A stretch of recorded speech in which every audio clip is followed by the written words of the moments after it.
पूरी तरह से अगर स्वस्थ हैं तो आपको पता है इस पृथ्वी पर आपसे अधिक सौभाग्यशाली व्यक्ति इस दुनिया में नहीं है। आप हैं। महसूस करिए और आप देखिए कि आसपास लोगों के साथ कितनी ज्यादा त्रासदी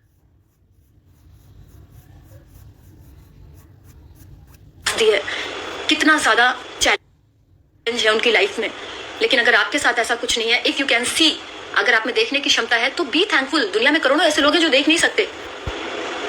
आप अपने पैरों पे चल सकते हैं, बी थैंकफुल फॉर दैट। लाखों लोग ऐसे हैं जो चल नहीं सकते। अगर आपने खाना खाया है, आपका पूरा बॉडी सही तरीके से काम कर रहा है, अगर आपको एक नेचुरल स्लीप आती है, आपको रात में सोने के लिए कोई भी पिल्स लेने की जरूरत नहीं है, आप दवाइयां खा के नहीं सोते हैं, आपको टेंशन नहीं है, तो आपको थैंकफुल होना चाहिए। क्योंकि करोड़ों ऐसे लोग हैं पूरे वर्ल्ड में जिन्हें सिर्फ नींद आने के लिए या तो इंजेक्शन लेने पड़ते हैं या तो नींद की गोलियां खानी पड़ती है फ्रेंड्स। तो अगर आपको नेचुरल स्लीप भी आती है ना, तो आपको शुक्रगुजार होना चाहिए। ऊपर वाले ने कितनी बड़ी आपको ब्लेसिंग्स दी है, कितनी बड़ी ब्लेसिंग्स आपके साथ है, आपको पता नहीं है।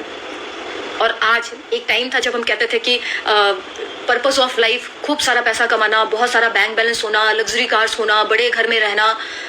यस था। जब ये चीजें आपके पास नहीं होंगी तब जरूर आपको ऐसा लगता होगा कि खूब सारा बैंक बैलेंस जिनके पास हो जाए या मेरे पास हो जाए तो मैं दुनिया का वर्ल्ड का सबसे हैप्पीएस्ट पर्सन बन जाऊंगा, मेरे पास खूब सारी कार्स हो, बैंक बैलेंस हो जाए, लाखों की इनकम हो जाए। Yes, that things also matters. But आज की डेट में मैं आपको बताऊं कि अगर आप हेल्दी हैं, अगर आप स्वस्थ हैं और अपने परिवार के साथ हैं, तो आपसे ज्यादा सफल व्यक्ति कोई नहीं है। सफलता का पर्याय स्वास्थ्य है, आपकी हेल्थ। सफलता का पर्याय खुशियां हैं। सफलता का पर्याय है सकारात्मक ऊर्जा।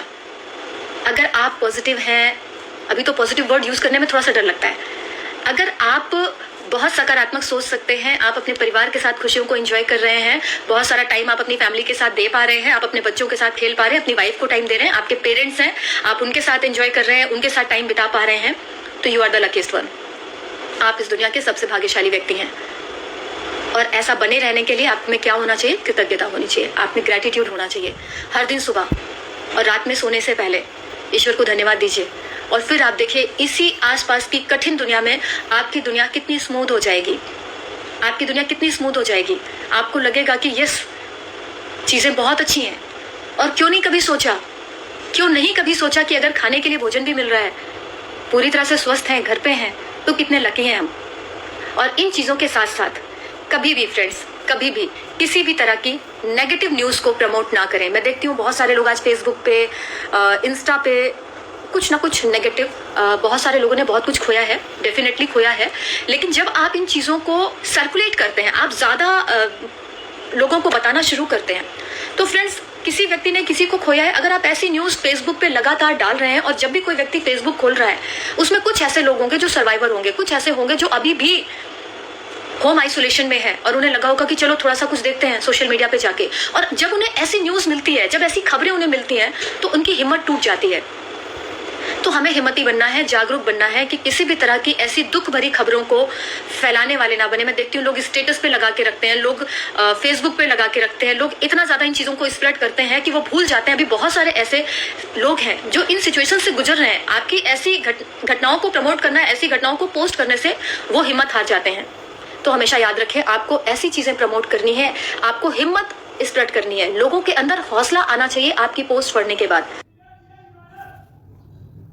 अच्छाइयों के खोजी बने और उनको फैलाने वाले व्यक्ति बने, क्योंकि जब आप ऐसा करते हैं तो किसी को उस पोस्ट से हिम्मत मिल जाती है, उसकी जीने की इच्छा जाग जाती है, वो लड़ने के लिए तैयार हो जाता है। हो सकता है उसने सरेंडर कर दिया हो सकता है उसने सोच लिया हो जब इतने लोग मर रहे हैं, इतने लोगों को खो रहे हैं, तो मैं भी लाइन में हूँ।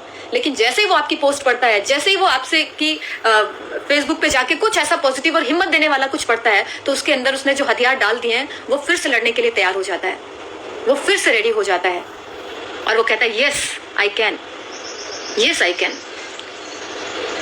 तो इस बात का, जब भी आप कुछ नकारात्मक पोस्ट करने जा रहे हैं, तो इस बात का ध्यान जरूर रखें कि कितने लोगों पर कितना असर पड़ने वाला है आपकी इस बात का।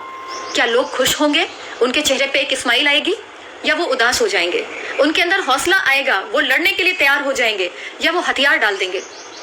बिल्कुल आपको सोचना पड़ेगा। और मुझे पता है आप ऐसा सोच रहे हैं और आप हमेशा अच्छाई के साथ हैं, आप हमेशा सृजन के साथ हैं, आप हमेशा उस पक्ष के साथ हैं जो एक लाइट, आप कह सकते हैं लाइट फेज है वर्ड का, एक प्रकाशित दुनिया जो है आप उसका प्रचार करने वाले व्यक्ति बनेंगे, ना कि नकारात्मक चीजों का। और कहते हैं अच्छाई के लिए अगर झूठ भी बोलना पड़े, किसी की जान बचाने के लिए अगर झूठ भी बोलना पड़े, तो वो झूठ झूठ नहीं होता। यस और नो? इस तरह से करके हम अपने आसपास की नकारात्मकता को कम कर सकते हैं और उसे खत्म कर सकते हैं। तो मुझे पता है कि ये एक मिशन है, एक बुरा समय है, और डेफिनेटली कहते हैं कि तूफान से लड़ने का एक ही तरीका है कि इसे गुजर जाने दें, इसे लड़े नहीं, इंतजार करें, इसे गुजर जाने दें, क्योंकि ये भी गुजर जाएगा। अगर तूफान आया है, आंधी आती है, तो आप क्या करते हैं?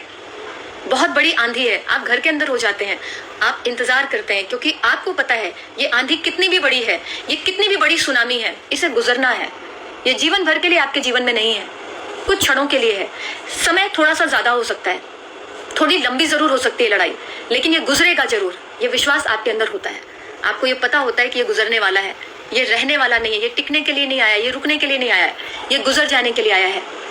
तो बस ये समय भी गुजर जाएगा, ये समय भी निकल जाएगा। हिम्मत से काम लेना है, लोगों को हिम्मत देते रहना है।